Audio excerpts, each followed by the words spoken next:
Buenos días, buenas tardes o buenas noches, de acuerdo al lugar donde se encuentren. Mi nombre es Ariel Julio Panzoni y la charla va a versar sobre causales de la guerra y dificultades de la paz. Los conceptos de Oriente y Occidente son conceptos esquemáticos y estereotipados. En realidad, Rusia y el sector occidental de la OTAN están abarcados por una misma cultura, que inclusive se extiende hasta el plano religioso. En Occidente está vigente el cristianismo católico, y básicamente, y en la Federación Rusa el cristianismo ortodoxo. Con esto no hago una cuestión religiosa, sino que quiero expresar que hay un origen prácticamente común. Históricamente, los enfrentamientos que hubo entre Oriente y Occidente no versaron entre lo que fueron el Imperio de Oriente y el Imperio de Occidente creado por Teodosio en el año 395, sino generalmente se refirieron a los enfrentamientos entre Roma y el Islam. Tanto en las cruzadas, en el siglo XI, cuando los caballeros iban a luchar, cruzados, y los caballeros de la cristiandad iban a luchar contra el Islam, y posteriormente la caída de Constantinopla por parte del Imperio musulmán otomano de Turquía, que privó al Imperio romano de Oriente de su capital, Constantinopla, o Bizancio, posteriormente, actualmente Estambul, provocando su caída en el año 1453. Ahora bien, más precisamente el 29 de mayo de 1453, que es importante, pues el Día de la Santísima Trinidad, en el cual también trajo como consecuencia la conversión de la Catedral de Santa Sofía en la Mezquita de Santa Sofía, lo cual viene a expresar el sentido real de la religiosidad. Ahora bien, el Imperio de Oriente pretendió ser restaurado por la dinastía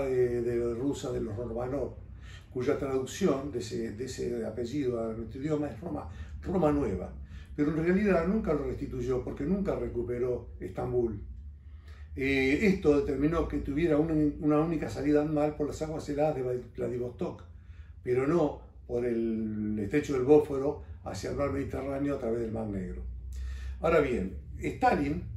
que después de la Segunda Guerra Mundial tomó posesión del colchón de países que estaban en Europa Central, en ese momento llamado Oriental, para contener un avance por parte de Europa, de Estados Unidos y de Europa Occidental, tampoco restauró al Imperio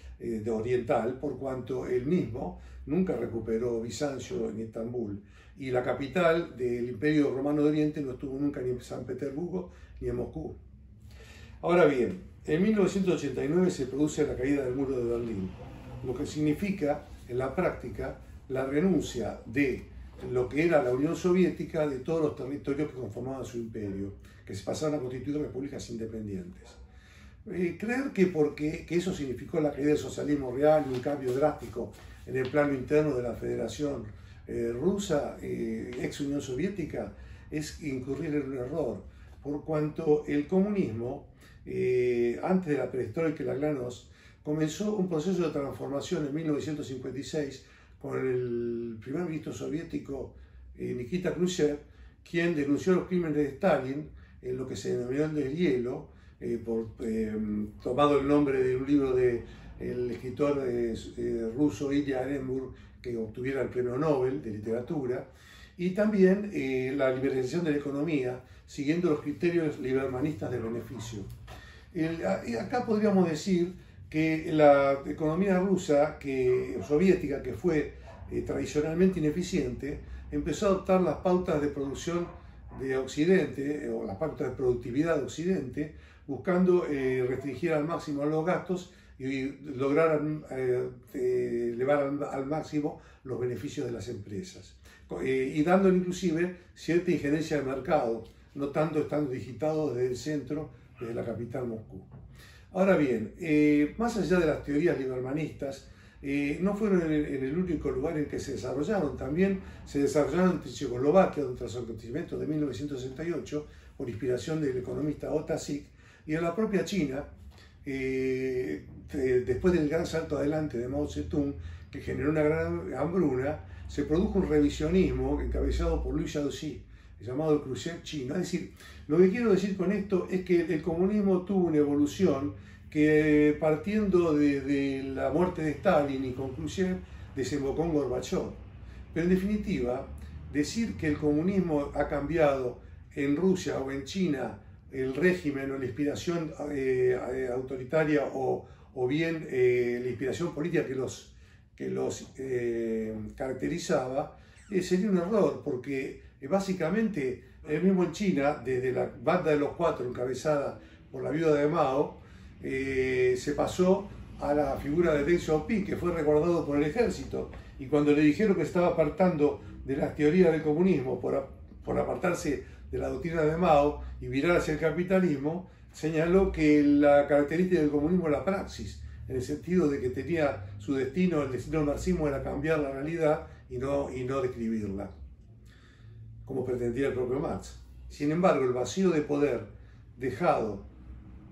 en el sentido de la superpotencia que significaba la Unión Soviética en Europa Central o antes llamada Oriental por parte de la retirada de esta última, fue ocupado, de acuerdo a la doctrina Wolfowitz, por las potencias occidentales que fueron extendiendo hacia el este la frontera de la OTAN.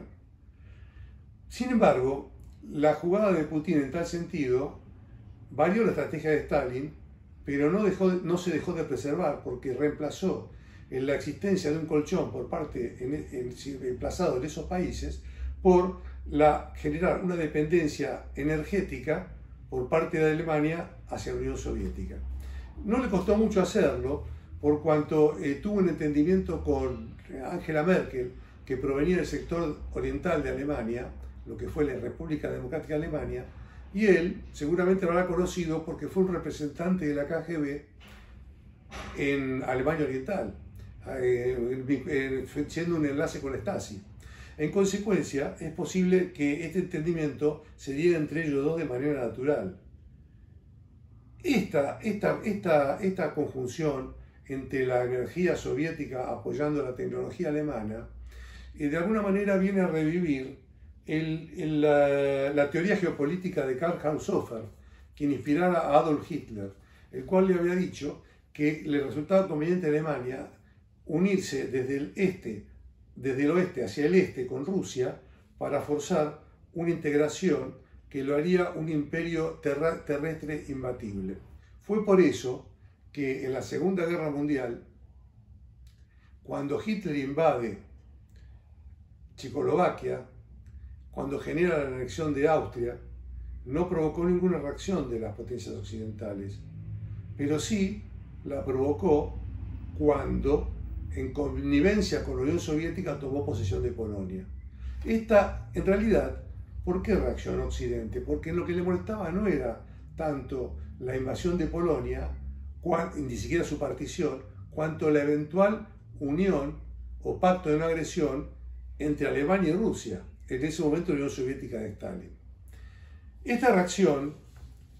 ante esta unión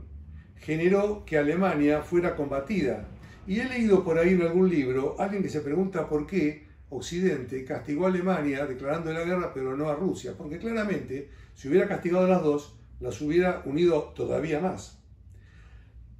Al contrario de ello, Gran Bretaña, a través de la inteligencia británica, el MI6, generó una disociación entre Hitler y Stalin a través de lo que se llamó la operación señores HHH, por Lord Hoare, Rudolf Hess, Haushofer, el propio Haushofer y Hitler. Las 4 H's. Ahora bien, ¿qué significaba esto? Significaba hacer creer a Alemania, a Hitler más concretamente, que Gran Bretaña se postulaba como aliado de Alemania para combatir al verdadero enemigo que era la Unión Soviética. Esto motivó el viaje en avión de Rudolf Hess, que cayó en Escocia, y creyendo o cayendo en la estratagema, Hitler atacó en agosto de 1941 en la Operación Barbarossa el territorio soviético. Dicho esto, tengo que decir que lo que en realidad estaba preocupando en la actualidad a las potencias occidentales fue el acercamiento entre Alemania y Rusia a través de la energía, del petróleo y del gas, con los gasoductos y oleoductos del Nord Stream 1 y 2. Esa unión estratégica es lo que más preocupaba a Estados Unidos, quien se lo venía diciendo a Angela Merkel a través de Donald Trump, al referirle que ellos lo protegían con el dinero de la OTAN y él se aliaba con Rusia. La llegada de Scholz, de alguna manera, vino a ser funcional a la política de Estados Unidos. Ahora bien, Estados Unidos, a través de las sanciones que le impuso a Rusia, destruyó esa vinculación entre Alemania y la Federación Rusa, lo cual constituye, a mi modo de ver, un éxito de la OTAN. Pero, si uno mira el mapa de Ucrania en este momento y la situación de la guerra, se daría cuenta que el no avance de Rusia es una cosa premeditada, por cuanto una estrategia adecuada, habiendo atacado Rusia por el este, sería ahora un ataque por el norte, por Bielorrusia, que es su aliada, y por el sur, atacando Odessa. Sin embargo, no lo hace, porque lo que quiere Putin es extender su imperio por todo el este de Ucrania, siguiendo por Crimea, para tomar posesión de los estrechos del Bósforo, que los tiene Turquía, y de esa manera completar el imperio que no completó ni Stalin ni los Romanov. Esta movida se complementaba con la unión con Alemania, lo cual hubiera creado un imperio terrestre de este a oeste que se extendía hasta el sur del control del Mediterráneo, lo cual hubiera dado el dominio mundial. Como acabo de decir, las potencias occidentales han bloqueado, en lo que considero una victoria estratégica, el acercamiento de Alemania con Rusia, pero insisten en seguir atacando a Rusia en el este de Ucrania en forma obstinada, siendo que Rusia se encuentra al este del Oder en una postura defensiva que es prácticamente inexpugnable y que va a generar un desgaste de